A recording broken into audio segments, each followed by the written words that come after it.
And now, War Dawgz News with Captain F and Captain Nutty. With Surge of the Scourge, the sports guy. Captain Frog with his editorial. General Mayhem, war correspondent. And Admiral Frenchie with politics. And now, War Dawg News.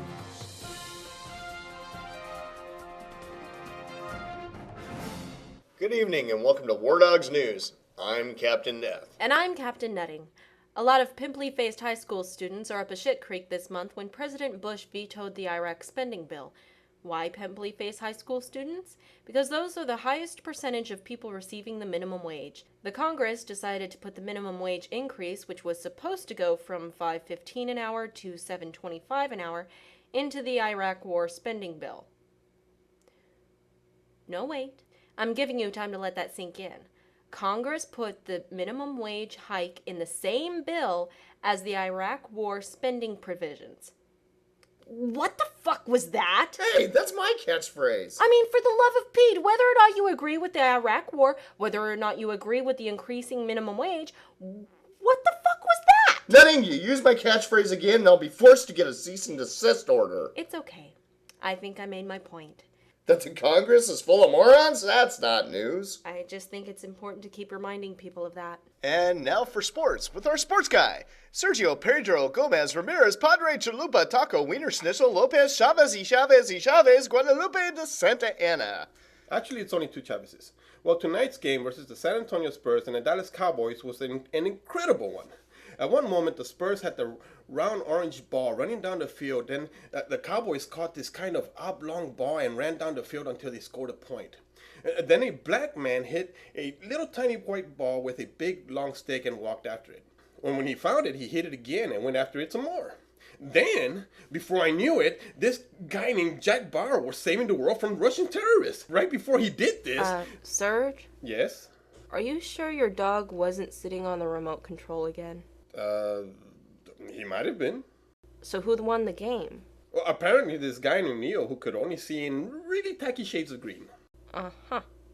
Well, thank you for that report, Sergio. No problem. Happy to be of help.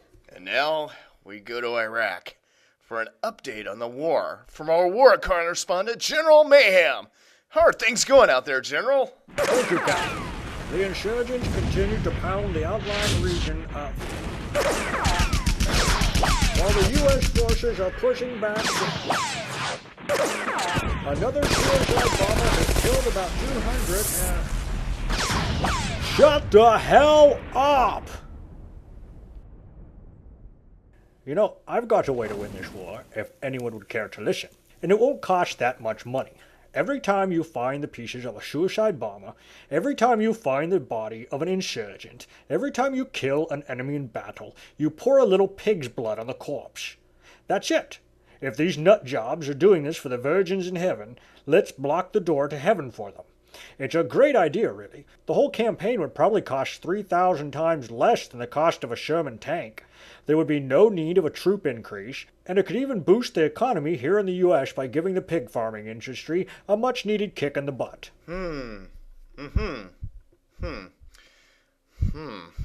Wow. Wouldn't that be a little disrespectful to their religion? Isn't that the point? Look at what they do to our boys. Decapitate them, drag them through the streets, God only knows what else. And you're telling me we can't put a little blood on them? It'll wash off. Just give every soldier a small plastic bottle full of pig's blood. Anytime they come across a dead terrorist, pour a little of it on the dead carcass. Okay, isn't that a little much? By my calculations, it should only cost about 50 cents a bottle. Multiply that by the number of... What I mean is, isn't that a bit much in the way of disrespecting the dead? They're dead. What do they care? Yeah, that's got to be some violation of the Geneva Convention. The Geneva what? The convention that set the rules of war. What rules? It's a fucking war.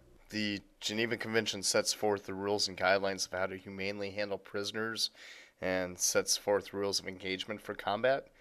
It kind of makes sure that our methods aren't, barbaric and vicious. So you're telling me I can shoot an enemy in the head, but I can't put a little blood on the son of a bitch if he blows himself up in a populated market? He's already covered in the blood of innocent men, women, and children. What's a little more from a pig? He's starting to win me over. That'll just piss him off more. But it'll also scare the shit out of them, too. If they can't get into heaven, why would they jihad themselves? General. Yes, Captain. Apparently the whole pig's blood thing is just an urban myth. There's nothing in the Quran that says that a Muslim is instantly barred from heaven if they eat or touch a pig. In fact, some Muslim leaders have called this statement just racist garbage. Oh, I see. Well, never mind then. And now, here's Admiral Frenchie with politics. Mit aller der Männer sagt zu sie, wissen Sie, wo die Juden sind? Wenn sie sagt, wo sind die Juden? Du schmagst zu sie, ja, ich weiß, wo die Juden sind. Die sind dort drüber, sie sind hier, hin und zurück, kommt die Juden, alles wird die Juden, es wird die Juden, und die Juden zu Niederland kommen, und wenn sie zu Osteuropa kommen, und wenn sie da sind, alle Deutschland, heute Deutschland, das dritte Reich an Deutschland, Deutschland, und alles sind, wenn sie Juden finden, wird sie aus sein, wenn sie Kunst sein, der dritte Reich will, und wenn auch nach tausende Jahren einmachen. Ja, danke. Now, with this editorial on tonight's top news story, here is Captain Frog. Thank you, Luscious Lips. Let me begin by asking you a very simple question. Would you agree that 90% of the people in America are morons? I mean, flat out preparation H on your toothbrush, dropped on your head as a child stupid. Go ahead, answer out loud if you have to. 90% of the people in this country are morons. Would you agree with that statement? Yes? Well, congratulations. You're successfully on the road to admitting that you are a moron. I agree that 90% of the people in America are morons. And guess what? You're one of them. You honestly believe that you're one of the lucky 10% who actually knows what is going on? Fuck. You're getting your news from a 2-inch plastic figurine. How brilliant could that be? That is why you think that they should raise the minimum wage. Because you are a moron. Look. Let's say you own a restaurant, and you have a bunch of bus boys you are paying minimum wage. Oh, wait a minute. Bus boys are illegal aliens getting paid less than minimum wage. Forget that. Let's try this one. You own a bookstore, and you have a clerk, a high school student, working part-time, which, by the way, makes up the majority of people getting paid minimum wage. Now you're paying him, what, 5-something an hour? Now all of a sudden the government tells you that fuck is now worth 7-something an hour. What are you gonna do, huh? Yeah, fire the motherfucker was my first choice, too. But let's say you really need those books alphabetized and this pimply-faced fuck really knows his fucking alphabet. In order to make the same amount of money you were making last month, what are you gonna do, huh? That's right, raise the fucking price of your books.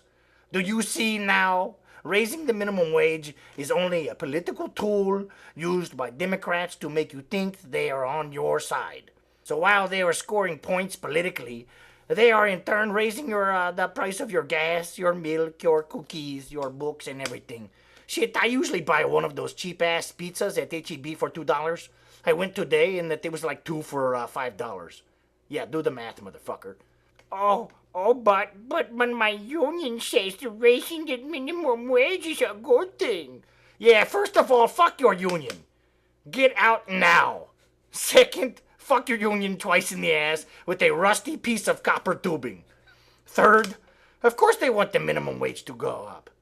I mean, then they can go to you and say, see, pimply-faced fucking Johnny is worth $7.50 an hour now, which means our boys are worth $5 more than they were getting last week. And the price goes up. The minimum wage increase does nothing but raise prices. It's called inflation, dipshits. Just wait, motherfuckers. Next election, when all those Democrats are blaming President Bush for the inflation, ask yourself, who fucking pushed for the fucking minimum wage hike, huh? This isn't brain surgery, people. Put down the 2-foot fucking dildo you have shoved fucking ankle deep in your goddamn pussy, or ass, whichever. Pull the Communist Manifesto out of your butt and start thinking for your fucking selves. If that's even possible. Well, that's all I got to say about that. Back to you, Candy Clit. May the roaches of 1,000 McNuggets infest your nutsack. Thank you for joining us. I'm Captain Nutting. And I'm Captain Neff. And I'm Froggy. Good night. Bye-bye. Good night. Night-night.